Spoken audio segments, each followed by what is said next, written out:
Hi అండి, welcome to my channel. ఈరోజు మనం కార్తీక పౌర్ణమి నాడైతే పరమాన్నం అయితే వండామండి. దాని తయారీ ఎలాగో చూద్దాం. ఈ పరమాన్నం అనేది ఆ పరమేశ్వరునికి చాలా ఇష్టం, అందుకని నేను పరమాన్నం అయితే చేశాను. ముందుగా ఒక కుక్కర్లో ఒక కప్పు నిండా బియ్యం తీసుకొని కొంచెం సగ్గుబియ్యం, కొంచెం పచ్చెనపప్పు వేసి ఇలా 2-3 సార్లు శుభ్రంగా కడిగి శుభ్రం చేసుకోండి. మనం ఏ కప్పుతో అయితే బియ్యం తీసుకున్నామో అదే కప్పుతో 2 కప్పులు పాలు, అలాగే 1 కప్పు నీళ్ళు వేసి కొంచెం 2-3 యాలక్కాయలు ఇట్లా కచ్చాపచ్చాగా దంచుకొని దాంట్లోనే వేసేయండి. ఇప్పుడు కుక్కర్ మూత పెట్టి దాన్ని టైట్ చేసి స్టవ్ మీద పెట్టేయండి కుక్కర్ని. ఈ ఒక 3-4 విజిల్స్ వచ్చేదాకా మనం వెయిట్ చేద్దాం.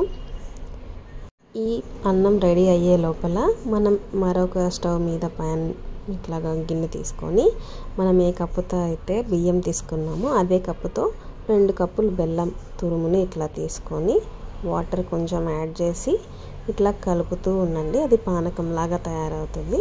ఈ లోపల మన అన్నం కూడా రెడీ అయిపోతుంది. చూడండి ఎంత బాగా రెడీ అయిపోయిందో.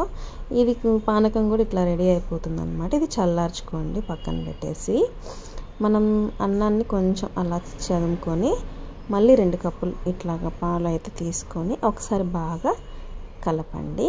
కలిపిన తర్వాత స్టవ్ మీద పెట్టి మళ్ళీ స్టవ్ వెలిగించండి. ఇది ఒకసారి అట్లా ఇట్లా కలిపి ఆ బెల్లం పానకం అయితే దీంట్లో యాడ్ చేయండి.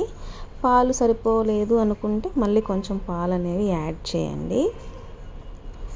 ఇప్పుడు మనం దాంట్లోకి జీడిపప్పు అవి డ్రై ఫ్రూట్స్ యాడ్ చేయాలి కదా. ఒక గిన్నె తీసుకొని దాంట్లో నెయ్యి అనేది యాడ్ చేయండి. నేను ఆవు నెయ్యి మాత్రమే ఈ రోజంతా యూస్ చేయాలని చెప్పి అన్నిటికీ ఆవు నెయ్యి యూస్ చేస్తున్నాను. నెయ్యి తీసుకొని జీడిపప్పు, బాదం పప్పు నేను ఈ 2 వేసాను. మీకు నచ్చితే కిస్మిస్ కూడా వేసుకోండి, పచ్చి కొబ్బరి కూడా వేసుకోవచ్చు. నేను ఇవి మాత్రమే వేసాను. అవి వేగాయి అనుకున్నప్పుడు మనము ఇంకా స్టవ్ అనేది ఆపేసి ఈ వేగిన ఈ పప్పుల్ని తీసి అది అన్నంలోకి అయితే ఇట్లా మిక్స్ చేసుకోవాలి. మొత్తం ఒకసారి బాగా కలిపి మొత్తం కలిసే విధంగా కలపండి. యాలకుల పొడి మళ్ళీ అయినా మీరు యాడ్ చేసుకోవచ్చు. ఇంతేనండి, శివయ్యకి ఇష్టమైన పరమాన్నం రెడీ.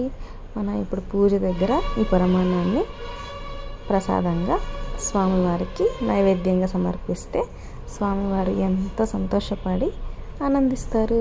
నా వీడియో కనుక మీకు నచ్చినట్లయితే please like, share and subscribe. Thank you for watching.